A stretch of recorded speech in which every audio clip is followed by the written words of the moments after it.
Welcome to the Slop Farm. Enjoy the video. In this video, I will explain how to connect your Contabo VPS. First, log into your Contabo customer control panel. Here, you will find all the essential details for your server, including its unique IP address and the initial root password. For Windows users, downloading an SSH client like PooTTY is necessary. If you are on Mac OS or Linux, you can simply use your system's built-in terminal application to proceed.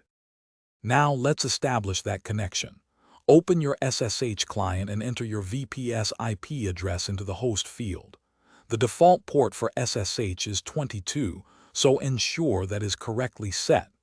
When the client asks for a username, type root.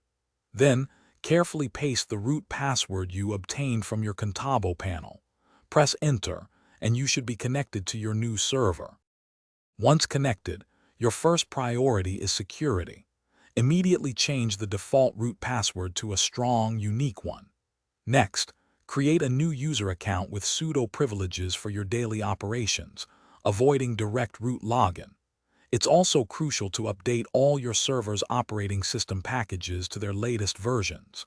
Finally, configure a basic firewall, like UFW, to protect your server from unauthorized access. To further secure and optimize your VPS, consider setting up SSH key-based authentication. It's much more secure than passwords. Depending on your needs, install essential software like a web server, such as Nginx or Apache, or a database.